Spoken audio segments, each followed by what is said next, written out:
Welcome, everyone, to the Girlfriend Book Club's monthly discussion for December. I'm Shelley Emling, the executive editor of the Girlfriend newsletter. I'm also the moderator of the Girlfriend Book Club. And this month, the nearly 100,000 of you chose By Any Other Name as our December book club pick.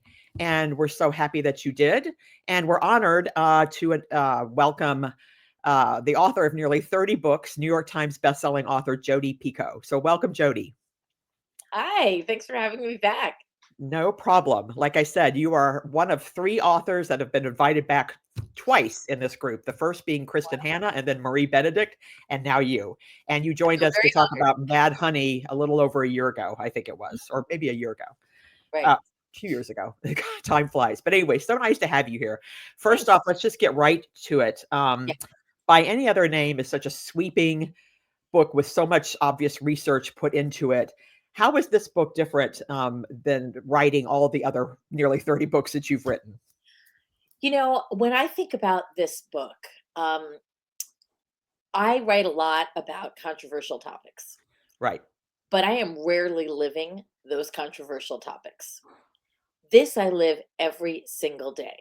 This Really? is a book about how women have been written out of history, about how women are judged differently than men are. And even at this point in my life where I have success, where I have been writing for, over 30 years, I am still pigeonholed and judged a certain way. When I would go on book tour for this book, I was on book tour for 3 months, and that in Right. America means getting on a plane every day. Yeah. And I'd sit down, and usually I was next to a man in a suit, and he would say, "Oh, what do you do?"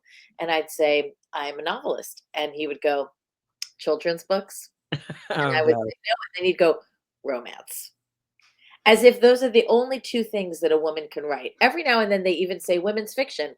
I don't Oh even my know what God. women's fiction is. I mean, why can't we just have fiction like everybody else? But Right. again, the fact that in 2024, we are still, sort of, you know, sticking women into tiny boxes where we think they fit is very problematic.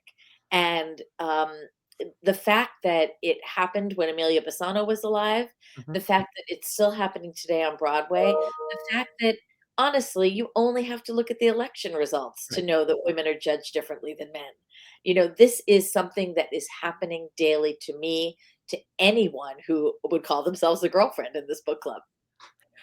So I always ask the author, was there a particular character or scene or chapter that was really challenging for you to write over the others? I think that one of the things I added in at the end, it was in a second pass of the book, and it was at the request of my editor. I was working with the life of a real person, right? Mhm. So we only know certain facts about Amelia. They're all almost in one document, which is in the Ashmolean, um, and anyone can read it. But because of that, we don't have a lot of details. And so sometimes there are giant gaps in her life where you don't know anything for 20 or 30 years.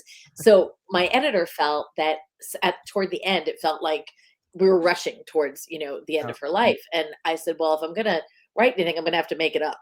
And so I knew that she had started a school because Amelia was always looking for money. She was always broke.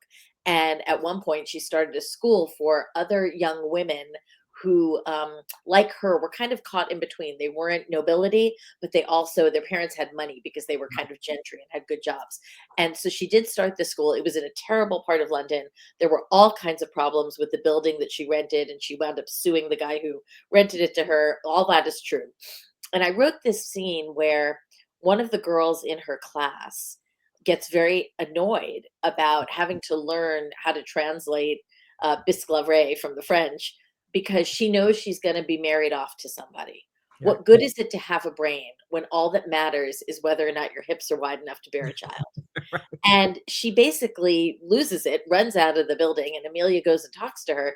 And there's this conversation that ensues about how you don't break the glass ceiling the first time you try.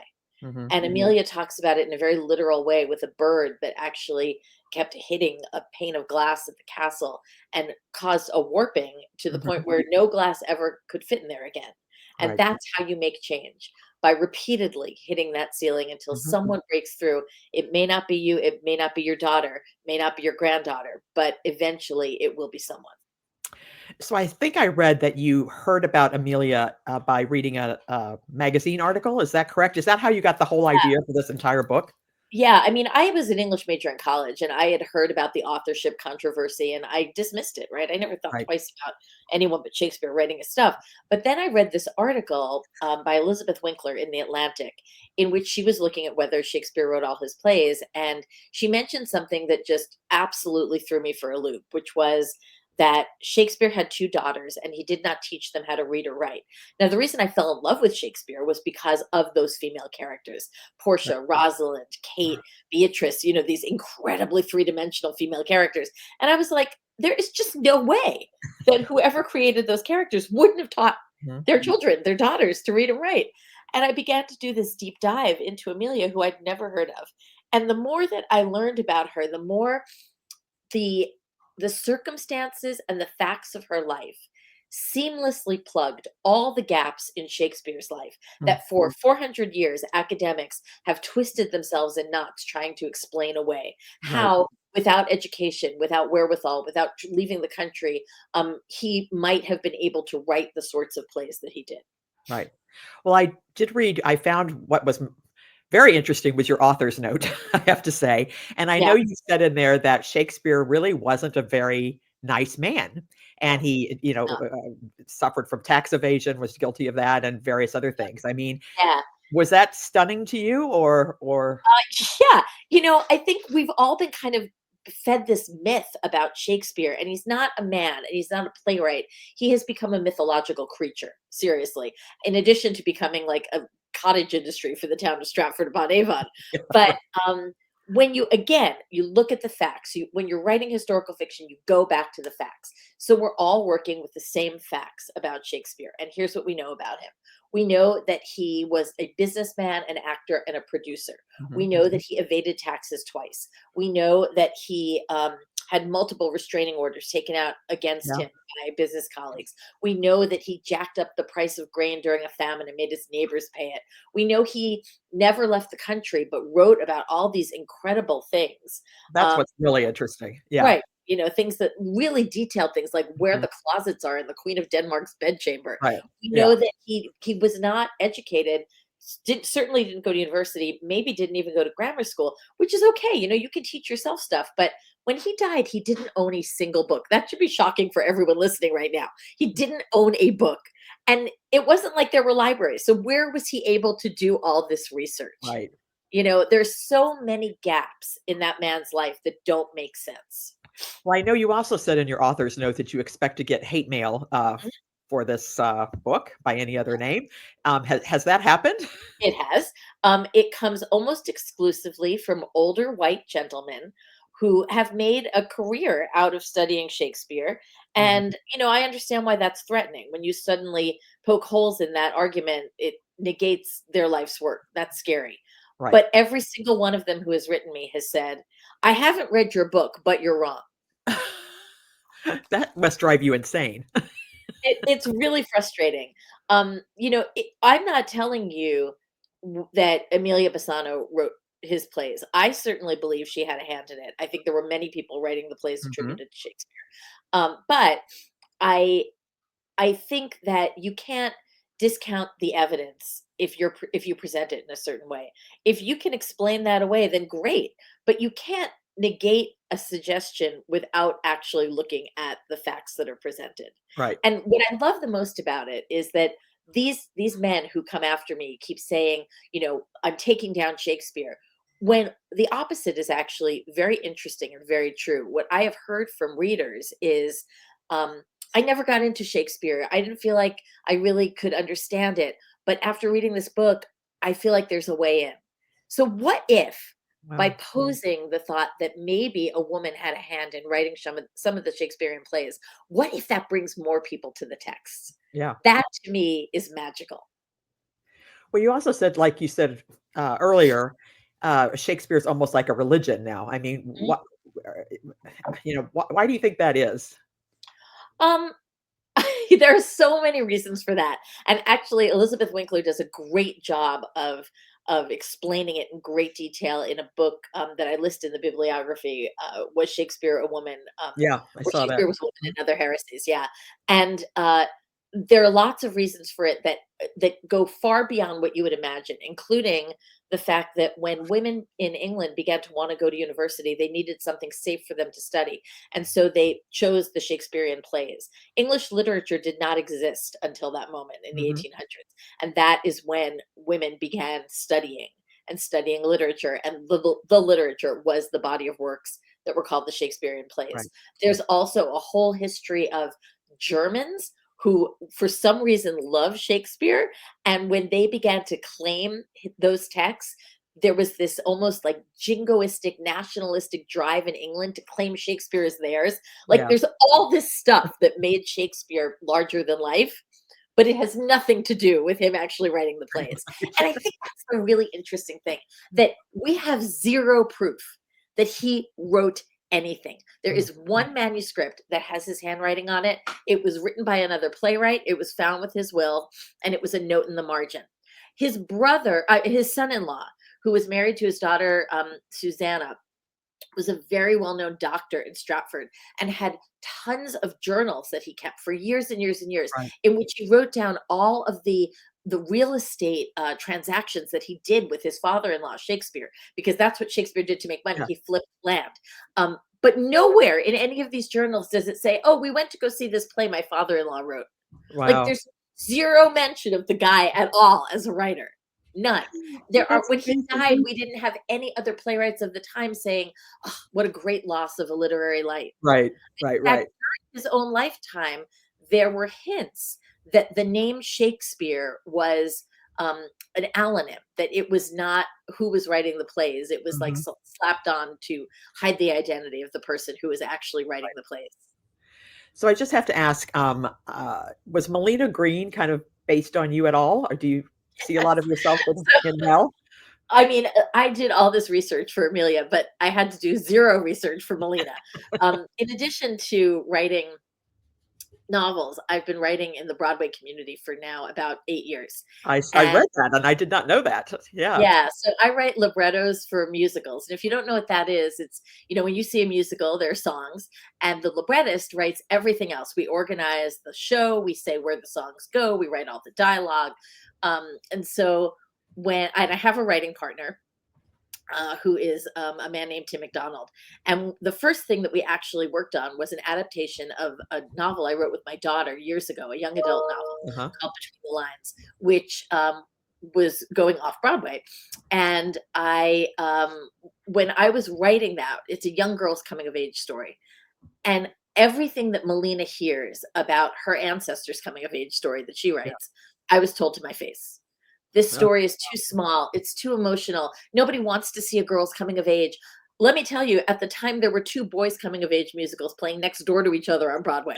yeah. Now, when you know that women buy 80% of the tickets for Broadway, where's that disconnect?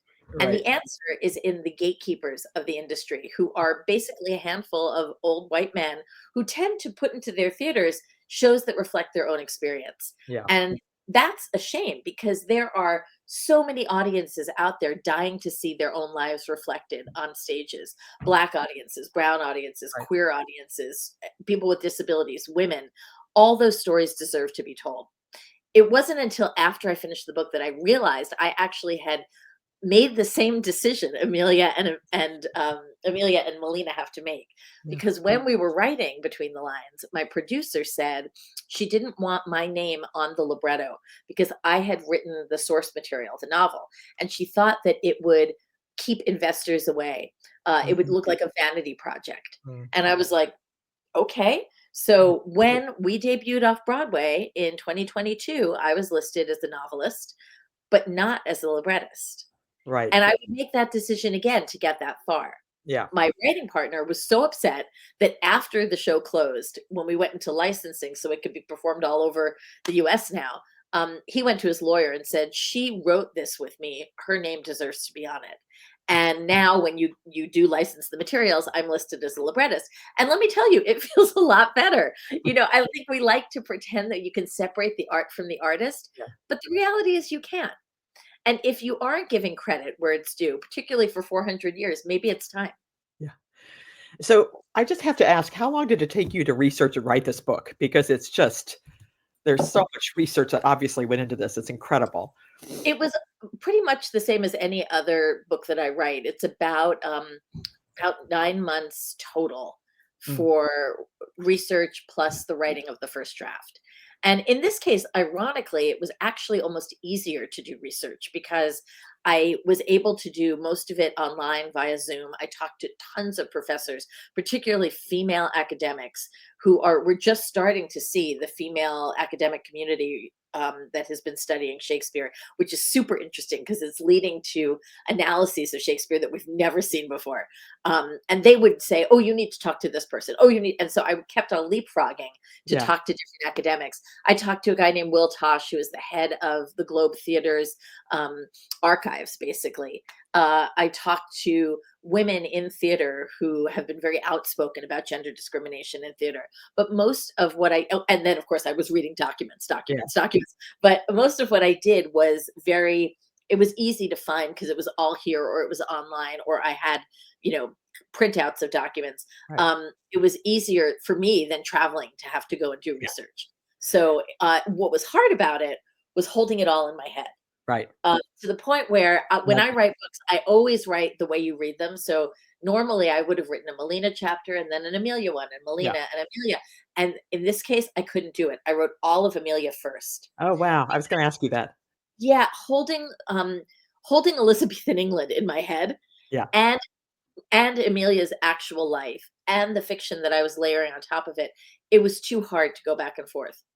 Right. So it almost felt it's a weird way to think about it, but it felt like casting magic. I Yeah. had to create this world, sustain it, and then walk around inside it. Wow. So I know we just have a few more minutes. I just have to ask, any chance of this being made into a film or I limited certainly hope series so. or yeah. The other thing we've been asked a lot about is whether or not it'll be a show, whether it'll be a play. Oh, And of that's I course, should have asked yeah, that. we do have the interstitial, bits of Melina's play in there. I would love to see both. Actually, I think it would serve. I would think it would look beautiful in film or a series, but I also think it would be really fun to create a musical That's where a good the idea. music, the modern music, is different from the Elizabethan music, but they somehow come together. So I just have to also ask, what are you working on next? Is that what you're kind of Yeah. focused on, or are you working on another book right now? No, I am doing the research for and I will start writing in January. My next book, which will come out in 2026. It is uh that is the 25th anniversary of 9/11, and that's something that I've always wanted to write about.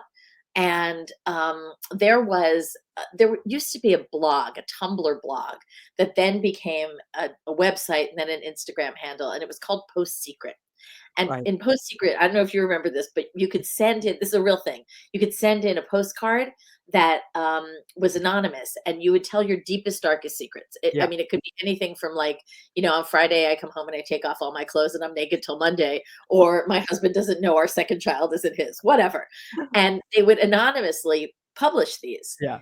And one day I read a Post Secret post that said, "Everyone who knew me before 9/11 thinks that I'm dead." That's my book. Wow, okay. That is just you had me hooked right there with that one line. Well, I Good. know everybody can't wait to see that. I also have to ask, is there an author or a book that you've read this year that you could recommend to the group that was one of your favorites? Oh my god. I always get asked that, and I always forget the ones that I've read. I will say that a book that really stuck with me is one that, it's a little novella by Sophie Kinsella. This is what it feels like, and I don't know how much you know about Sophie, but she's been battling glioblastoma Mhm. for, several years now, and this book is a very thinly veiled fictional account of what it's like to basically be told you're going to die. Wow. And it's when I read it, I just remember thinking, like, it took my breath away because, it's so brave to write your own life Right. into fiction like that. And, so far she has had an extraordinary outcome, and I certainly hope it stays that way. but to not only write about that, but to invite people into your own emotions and Right. feelings and messiness is to me so courageous. Okay, that and, finally, I always ask, what do you do when you're not reading and writing with for fun with your girlfriends? Because 'Cause we're all about friendship, It's female funny you should say that. I literally just texted my friends. So I in the mornings, I either swim, which is why my hair is wet right now, or I hike for 6 miles with a bunch of girlfriends. And, I just wrote them. We have a little thread called Walking Group, and I said, "Okay, who's up for a walk tomorrow morning?" So that's what I do. I start off fantastic. my day by walking, up a hill, a very big hill with a bunch of friends. God, that's I wish I could do that. I was doing that. That's great. Okay, thank you so much, Jody. The book is By Any Other Name. If you haven't read it, I think almost everybody in the book club has, but if you haven't, buy a copy or buy a copy for a friend for a Christmas present. As a reminder, next month our book is The Lion Women of Tehran, and the author will be joining us on January 21st at 7:30 p.m. And also, please stay on the Girlfriend Book Club page tonight because I'll be posting some conversation starters so that you all can talk amongst yourselves about this fabulous read. So, thank you so much, Jody. Have a happy holiday season. And I Thank so you. appreciate you joining us. Thank Thank you. Good you. night, Take everybody.